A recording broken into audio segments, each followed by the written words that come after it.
I don't know why everyone hates Thanos. I mean, I don't think this guy did anything wrong. Look at him. No, I'm just playing. For me though, I was all about Iron Man. And that's what I love about these comic books. Because there's always a hero to save the day, and there's always a villain that needs a beatdown. Now, you guys remember going to see Endgame for the first time, right?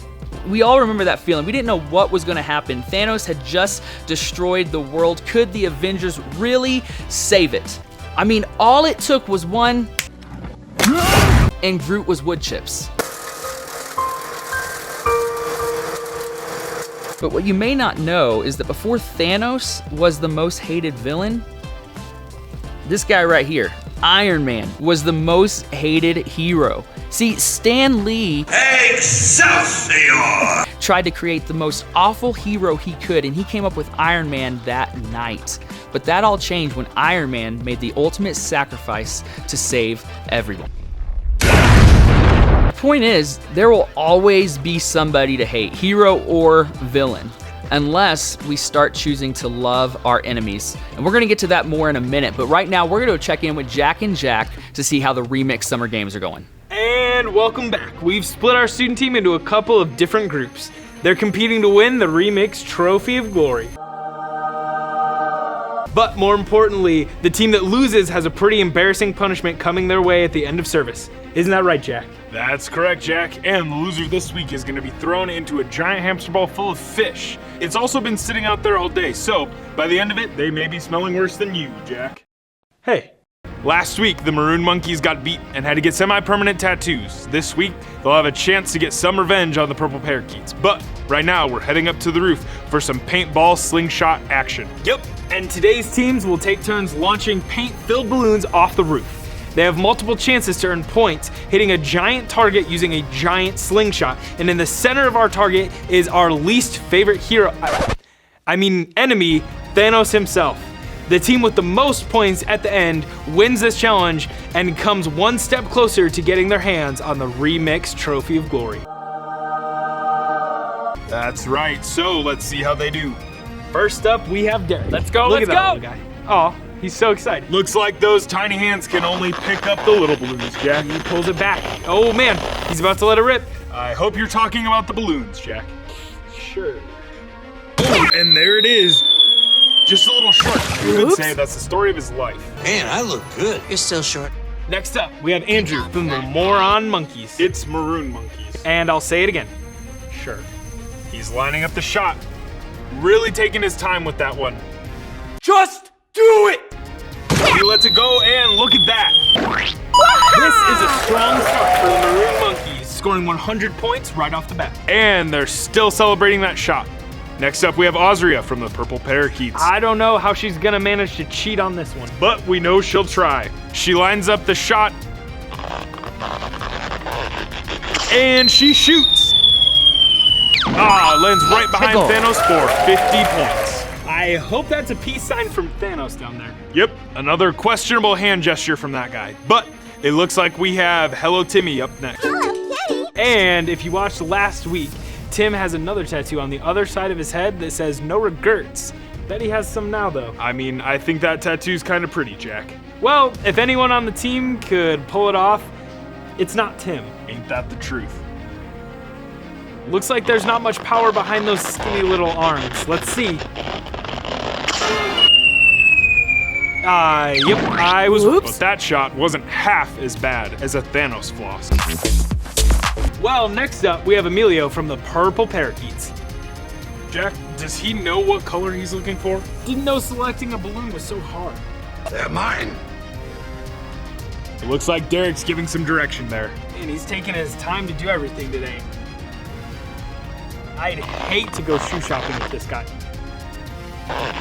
We'll be out of quarantine by the time he actually takes a shot.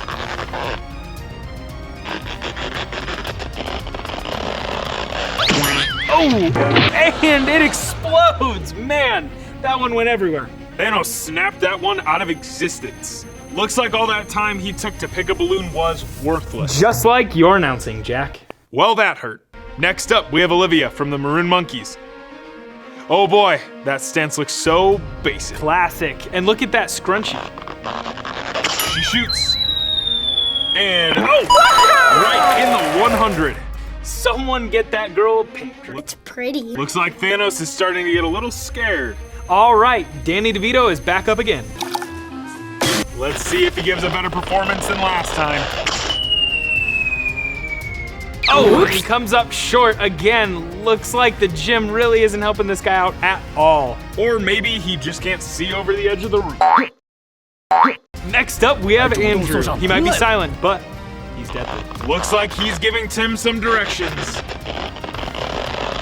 Oh! They're gonna have to call in the cleanup crew. Osri is up again. We'll see if she kills it once more. And there's another 100 points as she almost takes out Thanos. That takes her team up to 150 points for the purple parakeet. Look at how excited little Derek is for that shot. Andrew's back up again, and it looks like this one is gonna be a little short. Oops. And Thanos looks like he's dancing. What was that? Embarrassing. Next is Osria, and she's been able to carry her team on her small little cheating shoulders. She makes another shot, gaining another 50 points. No way! That ties the score at 200 points. Way to go, Osria. Last shot from the middle school Maroon Monkeys coming up here. Let's see if Olivia can get the win for her team.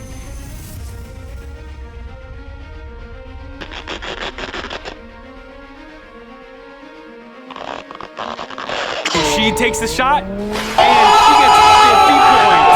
The Maroon Monkeys take the win.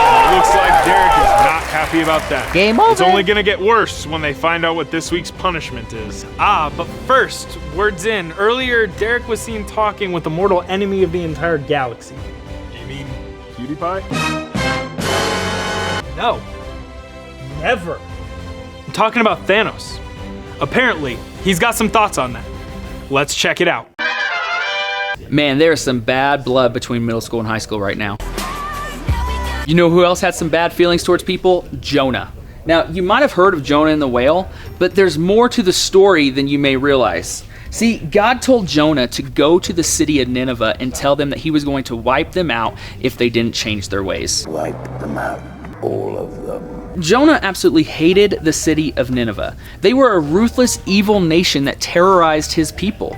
So he believed that if he went and told them that they would change their ways and God wouldn't destroy them. So what did Jonah do? He got on a boat and went the complete opposite direction. He decided that he was going to sail away. But God brought a storm so severe that the crew actually threw him over to save their lives. But instead of drowning, God sent a giant fish to swallow Jonah. And he died. Story's over. Back to you, Jack. Wait, what? I thought you were gonna be like another. Nah, I'm just playing. I just want to make sure you're paying attention. So after 3 days inside this whale's stomach, it's safe to say that the acid from the whale probably bleached Jonah's skin and dissolved all his hair.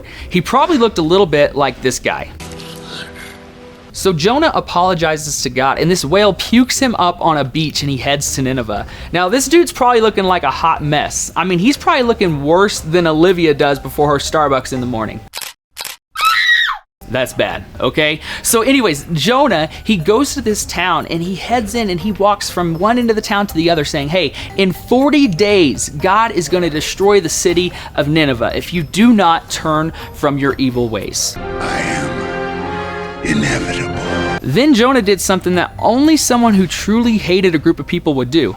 See, he left the town, he went to a hill that overlooked it, and he was waiting for God to destroy this city. He wanted a front row seat to see this thing destroyed. But that's not what happened. Just as Jonah suspected, the people apologized to God and God spared the city of Nineveh. Now, picture this. Imagine God used you to go to the worst city and you told them, hey, repent, turn to God or he is going to destroy you. And every single one of them humbled themselves and turned to God. You would be excited, right? Because God used you to save this city. But this wasn't the case for Jonah. See, Jonah was furious. He couldn't get revenge off his mind, just like Thanos. Jonah wanted to be able to snap his fingers and watch these people disappear. He couldn't get past this us versus them mentality. See, he didn't understand that we should seek forgiveness for our enemies and not revenge. Like the Ninevites, you and I were once enemies of God, but he showed us love and compassion.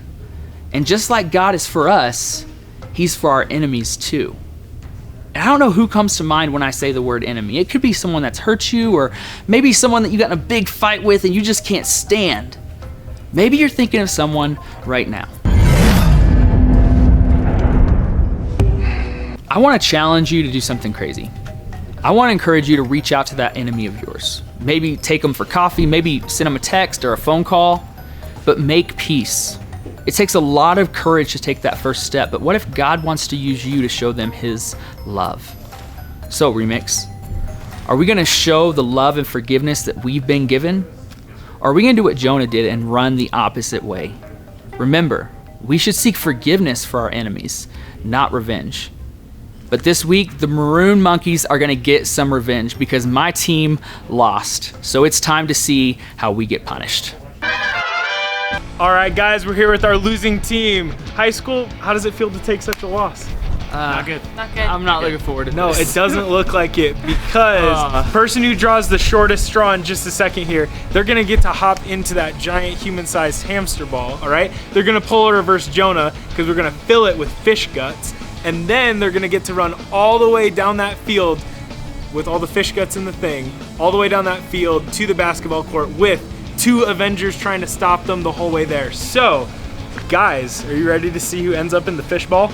Yeah. Let's see. Yeah. All right, cool. Keep your straws hidden, all right? And then we'll just reveal them all at the end. Derek, go first. Stop trying to cheat.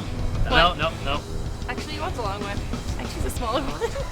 All right, Emilio's turn. It's a trick question. All right, cool. On the count of 3, let's see what you guys got. 3, 2, 1. Boom. Oh! Hey. Shortest straw for the shortest person. I'm not the shortest! Derek, no, compare. Stop standing on your toes. Now, it's time for you to go get in that fishbowl.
Oh man, that was disgusting.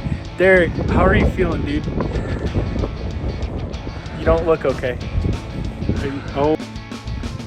All right, well, punishments are gonna keep getting worse, guys. Make sure you join us next week for the last part of the Remix Summer Games. That has a mind of its own. We're gonna see which team finally gets the Remix Trophy of Glory.